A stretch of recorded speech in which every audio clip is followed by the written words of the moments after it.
Esse episódio foi trazido em parceria com a Impulso Neto, plataforma gratuita para impulsionar o seu crescimento profissional.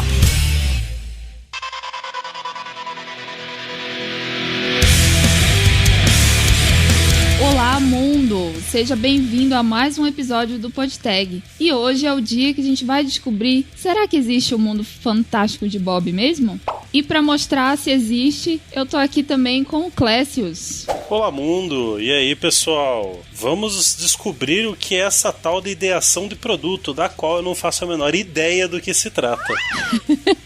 E a gente não tá sozinho, tem também o Luiz. Olá, boa noite. Queria dizer que uma ideia não é nada sem execução. O miserável é um gênio! Olha só. Profundo. Pronto, agora você pega minha foto, coloca um texto, coloca no Instagram. Frases motivacionais. Coach. E pra falar desse assunto, a gente tá com um convidado muito especial hoje, Pedro Morita. Olá, mundo! Vamos falar da execução do fantástico mundo de Bob. E antes de começar o episódio, não esquece de entrar na comunidade do Discord, que a gente fala sobre série, a gente fala sobre música, sobre filme, a gente fala sobre medicina, sobre tecnologia também. E a gente conhece muita gente legal.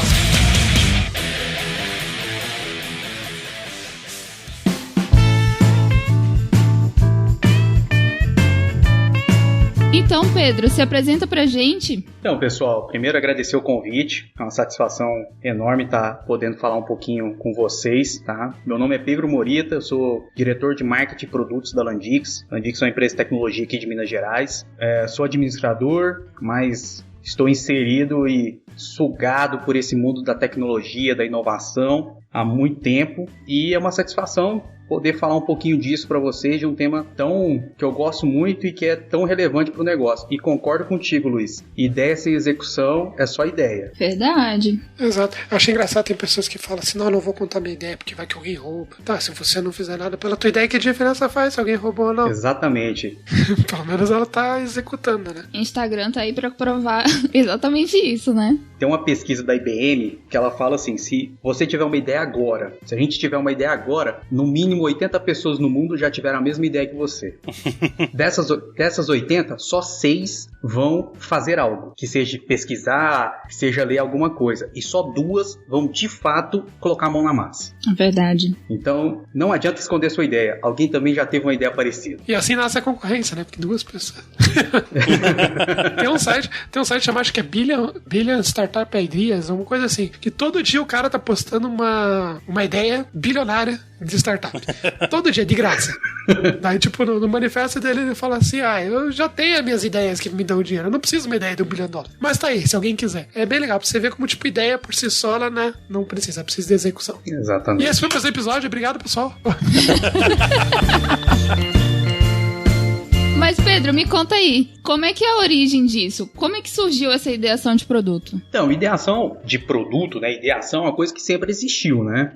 As pessoas sempre, quando vão fazer algo, sentam e pensam coisas de como fazer. Mas, antigamente, antes, né, dos métodos passados, era um processo muito longo. Então, por exemplo, a Motorola, quando ela foi fazer o projeto do celular, o projeto demorou 5 anos. Os 2 primeiros anos foi só ideando o projeto. E cada vez mais a gente vê que o mundo muda, o mercado muda, a concorrência muda, o desejo do consumidor muda. A gente não tem mais esse tempo de ficar 2 anos pensando em o que fazer, né? E a ideação nada mais é que um processo... Enquanto a gente está dormindo, né, as coisas estão processando muito rápido. Exatamente. Então a ideação é um processo para você enquadrar um problema. Então, você deixar claro qual problema você vai atacar, o que você vai resolver e você ter algumas respostas sobre o que fazer. Então, que problema eu vou resolver? Quem vai se beneficiar com esse problema que eu for resolver? O que realmente é útil desse problema e por onde eu começo? Isso é uma ideia de um processo de ideação. E a ideação, como a gente vê hoje, muito sendo falado, onde ela popularizou esse conceito, eu vejo, tem vários fatores, mas para mim tem 2 que são muito importantes. Um é o lançamento do livro do Eric Ries, do The Lean Startup, porque lá ele fala sobre MVP. E aí ele coloca uma parte que assim, o MVP é uma peça-chave de um ciclo, que é você ser rápido em construir, medir e aprender. E ele popularizou isso. E aí as empresas, principalmente as startups ali do Vale do Silício, começaram a pegar isso e falar, cara, nós temos que construir, medir e aprender rápido. Construir, medir e aprender rápido. Então, começou-se a dar essa abertura para essa ideação de produto. E, do outro lado, em paralelo, o Manifesto Ágil, as metodologias ágeis, trouxe essa revolução de como fazer produtos, né, de como fazer coisas, mas com um foco muito em velocidade, nos times auto-organizados e em como fazer, em como produzir. E aí começou a criar essa lacuna, né? Então, o Eric Rice falava muito da importância de construir, medir, muito na questão da agilidade, as metodologias ágeis falando de agilidade, só que aí começou a ficar um buraco do tipo, ok, eu faço rápido, eu faço bem, mas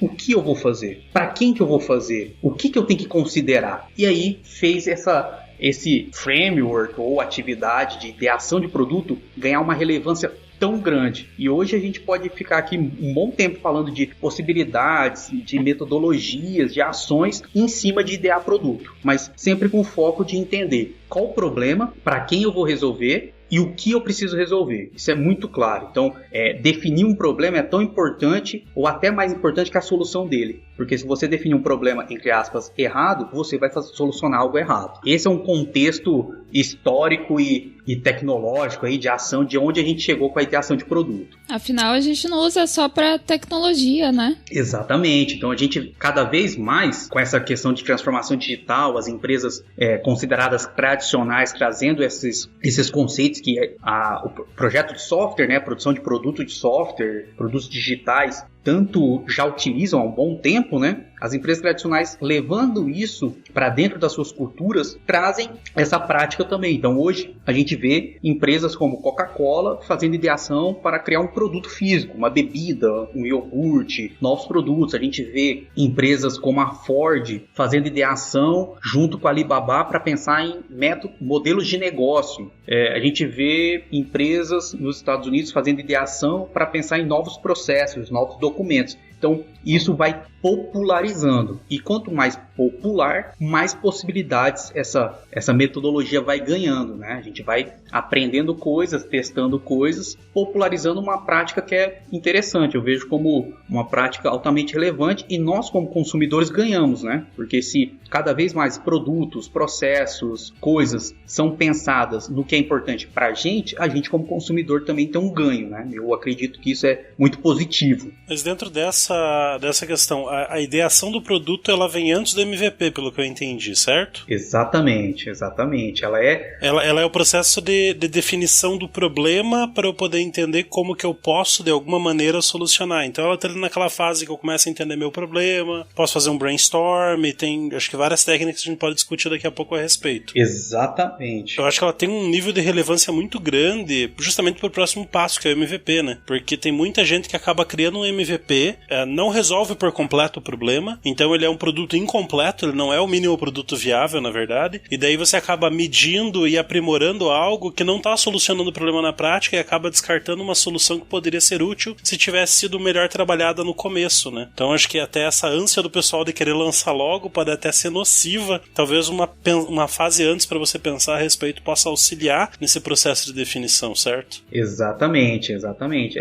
A ânsia de chegar rápido ao mercado às vezes faz você pular etapas, e etapas tão relevantes. E aquela, né? Tem alguns pontos que eu vejo assim, né? Eu acho essa frase muito legal, que é: as empresas não quebram por falta de boas soluções. As empresas quebram por não resolver problemas. E quando que eu deixo de resolver problema? Na hora que como você falou, eu pulo uma etapa, eu já lanço algo incompleto, que não é exatamente o que resolve o problema do meu consumidor, mas eu já fiz o MVP, eu já investi dinheiro naquilo, e na hora que você investe muito dinheiro em algo, você casa com a solução. Ela pode não ser a ideal, ela pode não ser a melhor, mas você pôs dinheiro, aí é aquela, eu tenho que vender de qualquer jeito. E aí você vai pro mercado e se mantém. Você tem que ter retorno, né? Exatamente. E aí você casa com a solução. E isso é um erro, é um problema que eu vejo muito no mercado, que é você se apaixonar pela solução. Quando você se apaixona pela solução, você se distancia do problema.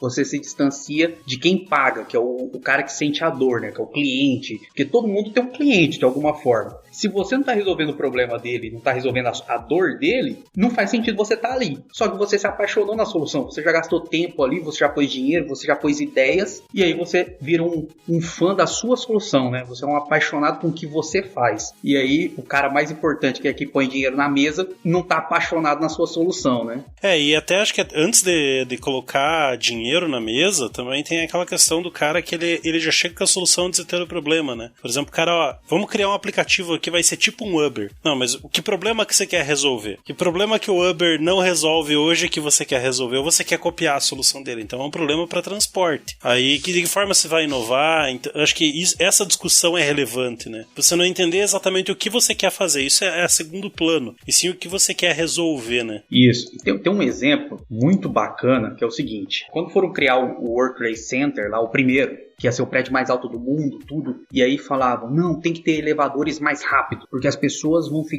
não querem ficar tempo ali no elevador. Então, elevadores mais rápidos, elevadores mais rápidos, elevadores mais rápidos. E aí chegaram num ponto que a tecnologia da época, né, o elevador mais rápido era aquele. Mas os caras continuavam, não, mas o elevador mais rápido. E aí foram fazer uma pesquisa. Qual que era o problema da pessoa que estava usando o elevador? E o problema que foi apontado era tédio, porque o cara subia 100 e tantos andares. Então ele tinha tédio. E a solução foi colocar uma televisão com propagandas dentro do elevador. Então, qual que era o problema do cara? Era o tédio. Então, vamos resolver o tédio dele. E o tédio dele não era chegar mais rápido, era ficar dentro daquela caixa com pessoas que eu não conheço, fechado durante um bom tempo. Colocaram uma televisão, uma solução barata, criou um novo business, que é mídia indoor, que hoje a gente vê tão difundido, gerou receita com uma solução, entre aspas, simples. Então, inovar também é um ponto interessante. Inovar não é você fazer o mais difícil. Inovar é você trazer uma coisa nova que resolva um problema. Coisas novas pode ser combinações, combinativos, né? Então, o capacete para o ciclista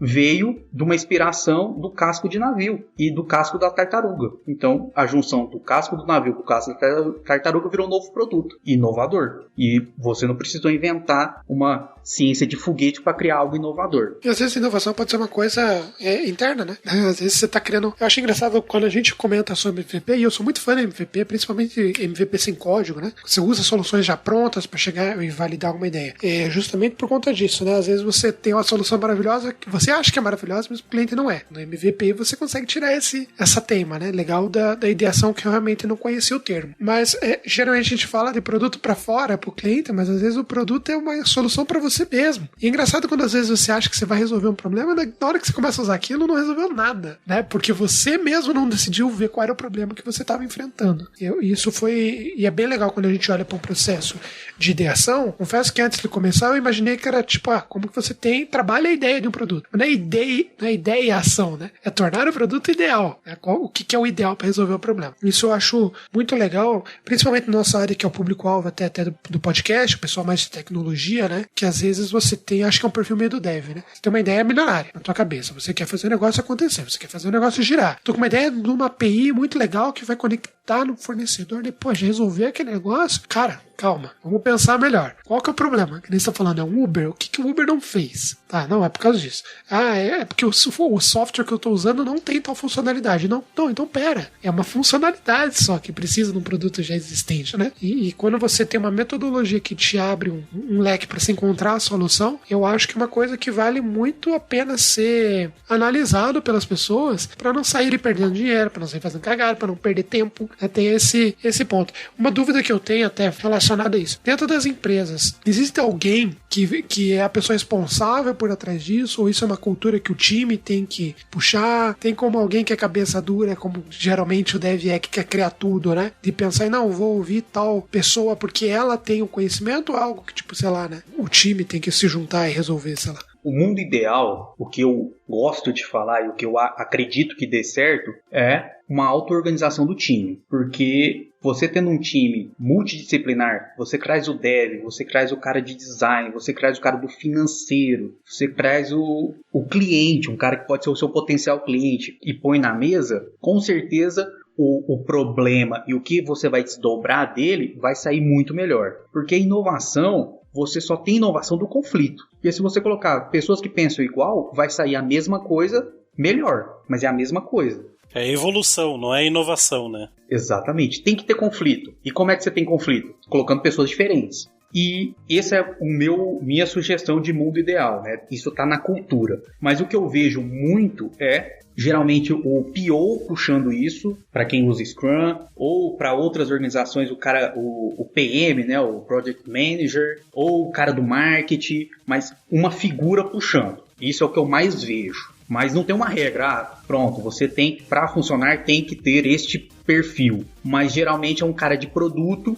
ou um cara de design que puxa uma ideação, tá? Geralmente é o que a gente vê. Mas eu acredito muito que ideação tem que ser uma coisa de time, tem que ser uma coisa de grupo, tem que ser uma coisa da equipe ter isto na sua cultura. E Pedro, quais são os frameworks mais famosos e quais as ferramentas? Então, tem alguns bem legais. Eu, pessoalmente, gosto de 2, que para mim, algumas pessoas acham que eles são concorrentes, eu acredito que eles são complementares, tá? Então, o Design Sprint, que é um que o Google popularizou, eu acho que eu gosto muito dele, porque ele vai muito lá na base mesmo. Então, você coloca um time e parte do zero mesmo, põe um usuário na mesa e começa a discutir, e é um framework muito rápido. Então, de 3 a 5 dias você tem uma ideia validada ou descartada. Então, como a gente falou no começo, né, de não pôr dinheiro, então, imagina, você tem uma ideia, com 5 dias você vê que ela tem potencial, ou você já falou, cara, não é isso, riscou, vamos para a próxima. Eu gosto muito dela. E um outro que eu gosto muito mesmo também, que ele está se popularizando agora, que é o Leanception, que é o Paulo Caroli, que é um brasileiro que criou nos Estados Unidos. Hoje ele até mora na Europa, está fazendo muito na Europa, que ele é um processo mais denso, né? Ele é mais parrudo e ele encaixa muito para o MVP. Como vocês falaram e gostam muito, né, do MVP, o Leanception, ele já traz algo assim, você já pode vir com uma ideia mais maturada e aí ele vai te ajudar a construir o MVP numa visão de qual é o mínimo produto viável mesmo. E aí ele já é mais preditivo, então ele já tem mais passo a passo, ele já tem uma visão muito técnica, então ele pede para ter um time técnico na mesa. Então ele ataca 3 grandes frentes, que é o usuário, o que gera valor para o usuário, o que é tecnicamente factível e tem o menor esforço, e o que tem dinheiro na mesa. E ele fala que o MVP é a junção dessas 3. Tem dinheiro na mesa, gera valor para o usuário e é factível no nível técnico. Então, eu gosto muito desses 2, mas tem vários. E você pode partir desses e ir montando um que adeque à sua realidade. E quais são as restrições para quem quer fazer ideação de produto hoje? As restrições é você não conseguir colocar um time multifuncional. Eu acredito que você tem que ter um time multifuncional. Esse, para mim, assim, a restrição é essa. O restante, tudo é trabalhado. É possível você pular as barreiras, pular as dificuldades, mas tenha um time multifuncional. Isso é muito importante. E um outro que eu vejo também tenha sempre o cliente ou na mesa. Quando eu falo cliente na mesa, é o cliente participando, o cara que seria um usuário, o cliente participando para você poder ouvir direto da fonte, ou tenha muito claro quem vai ser esse cara que vai validar a sua ideia. Então, essas são as 2 restrições que eu vejo que não ter isso vai dificultar muito o trabalho, mas tendo isso, o avanço é fantástico. E você ter uma visão diferente da sua, né? Então, time multifuncional e tem o cliente na mesa. Essas são as restrições. Geralmente é mais difícil você ter isso, porque você tem que parar pessoas de outros setores, tudo. A gente tende a partir assim, não, meu time junta aqui e faz. Não, gaste esse esforço, invista nisso em ter o time multifuncional, faça esse esforço, gaste em ter o cliente na mesa. Essas são as minhas 2 barreiras que eu sugiro que você trabalhe para rompê-las. E quais as principais recomendações hoje pro nosso ouvinte que está ouvindo, entrou no podcast para entender o assunto? Quais as principais dicas que você dá para essas pessoas para elas começarem a trabalhar com ideação de produtos? Uma é, não existe receita de bolo, não existe fórmula pronta. Conheça os métodos e utilize o que é melhor para você, para a sua realidade. Essa é a primeira dica. A segunda é, de uma ideação, você não vai sair com um plano pronto, um plano de trabalho detalhado, com features, quem faz o quê, tal. Você vai sair com uma ideia validada e um conjunto de objetivos que vai te apontar para a direção. Não é também assim, não, eu fiz minha ideação, o cliente deu ok, essa é a minha ideia de $1 milhão. Não, o resultado de uma ideação é você ter uma ideia validada, falando, sim, vale a pena partir, seguir com ela. E o segundo é você ter objetivos que te apontam a direção certa. Então, essas são as duas coisas que eu gosto de acrescentar, gosto de reforçar aí para as pessoas que estão ouvindo e vão pesquisar mais sobre o tema. Aquilo que eu falei, muitos devs querem sair criando muitos produtos e validar muitos produtos. Você vê que é um problema testar, usando ideação, mas testar muitos produtos uma vez, é melhor focar em um, testa um, foca em outro. Como que você vê mais de um produto ao mesmo tempo sendo trabalhado, né? Eu vejo que minha sugestão é testar um por vez. Mas o testar também não precisa ser 6 meses testando, né? Acho que você pode fazer um plano de teste e testar um por vez. Por quê? Porque aí você está focado, todo o time está olhando a mesma coisa, você está entendendo o mesmo cliente. E quanto mais você está inserido naquele processo de teste, mais você vai entendendo a jornada daquele usuário, a jornada daquele cliente. Você vai captando as possibilidades de melhorar. Eu vejo que testar muita coisa, você abre muito leque. E aí no final quem faz tudo, no final não está fazendo nada, né? Então foque em um por vez, mas passe rápido. Uma coisa importante, decida e siga. Então se algo não deu certo, já mata e vai pro próximo. Não tenha medo de errar, não tenha medo de tentar, não tenha medo de testar, tá? Então essa é o que eu vejo aí, minhas sugestões aos devs, um por vez, mantenha o IP baixo, foco, teste, não tenha medo de descartar ideias, mas uma por vez, para você ter foco e ter de fato entendido o porquê você vai seguir ou entendido porque você vai desistir daquela ideia. Então vamos caminhar para o final do episódio. Pedro, quer deixar algum jabá? Quer deixar alguma recomendação? Pode ser os dois? Pode. Então, primeiro, de novo, agradecer o convite de vocês. Quem se interessar mais pelo tema, sobre não só isso, inovação, criatividade, um pouquinho de marketing, me segue lá no LinkedIn, Pedro Henrique Morita, pode procurar lá. Eu escrevo algumas coisas, vou aumentar minha quantidade de títulos lá, de materiais lá, mas segue lá que a gente bate um papo. Mas é isso, e agradecer vocês de novo aí pelo convite. Legal, a gente que agradece a participação aí, e lembrando que o teu LinkedIn já tá na postagem do nosso ouvinte, que tá já só olhar o link ali, entrar, tá facinho, não precisa nem pesquisar. Entra, segue e aproveita o conteúdo. Então é isso, pessoal. Obrigada por ter nos ouvido até agora. Não esqueça de participar da comunidade do Discord, podtag.com.br. A gente te espera lá na comunidade. Tag abraços, tchau. Tag abraços, tchau.